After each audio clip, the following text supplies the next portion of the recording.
Welcome to Hixunt Drakon, here be dragons. So, this is going to contain a small amount of spoilers to Cyberpunk 2077, but it's been out for a few years, so I'm sure most of you either know the endings or just don't care at this point. In Cyberpunk 2077, our character V inserts a chip into a brain implant that ends up having the entire mental engram of one rocker rebel Keanu Reeves, known as Johnny Silverhand. Unfortunately, this starts physically modifying V's brain through the use of nanites. Then it begins overriding V's consciousness with Johnny's. And due to some damage from a bullet, we can't stop it. In the more popular endings, our character connects to a supercomputer known as Mikoshi, where a rogue AI is supposed to help detangle the two mental engrams and restore V to himself while removing Johnny. What happens is that as soon as we connect, the AI makes us into an engram and uploads our consciousness to the computer. One of us is then to be re-uploaded into the body. However, what this means is that the moment we connect and the upload process begins, our character is dead. Hold on. I want to know what the hell happened to me exactly. I applied Soul Killer to separating your two psyches, thereby creating V's distinct construct. An added analgesic protocol precluded any perception of pain. I was unable to eliminate all the changes made through the Johnny data incursion and override, but V's engram integrity remains high. Meaning you can transfer his psyche back into his brain? As if onto a blank, virgin partition. Now hold on. First of all, how would uploading ourselves into a computer even work? Well, it's a lot simpler than people think. The structure of the brain would be 3D scanned to create a map of the physical structure of the brain. The currently predicted method of doing this is through the use of a procedure called a cryo-ultramicrotome.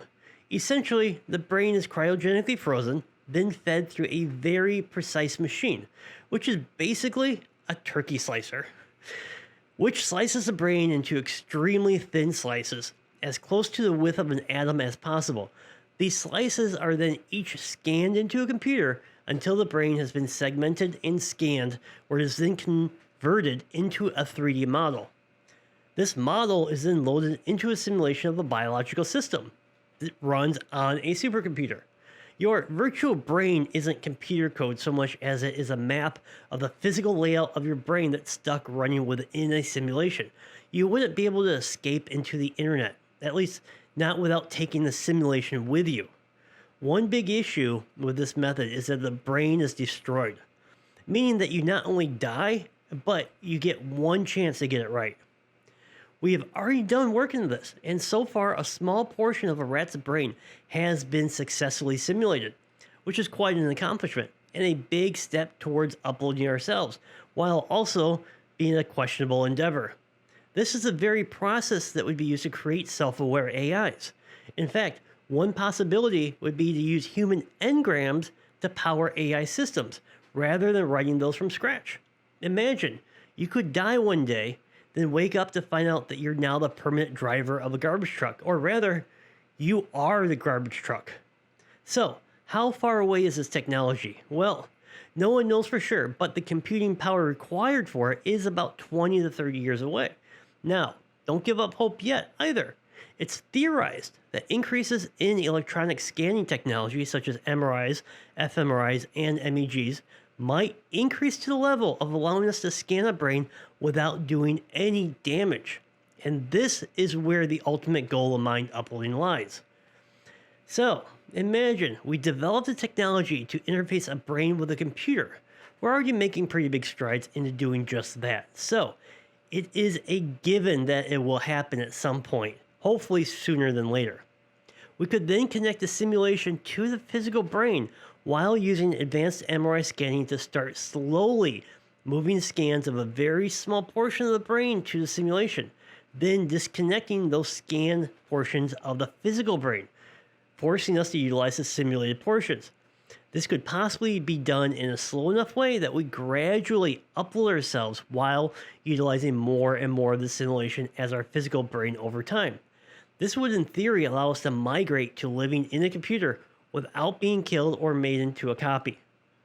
The question here is, would this really work? Or are we just slowly killing ourselves? And can we truly transfer that which makes us us? Also, how long would it take? It might be something that needs to be started at birth. Unfortunately, I can't answer any of that, but it does sound more promising.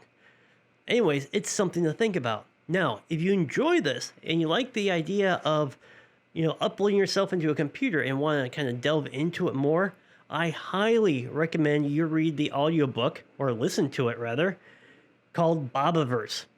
It's a multi-book series that is extremely good, one of the best sci-fi books of the century at least. And it gets very deep into mind uploading, including the legalities and the effects that it has on the person. Anyways, you can get this through Audible or through other sources.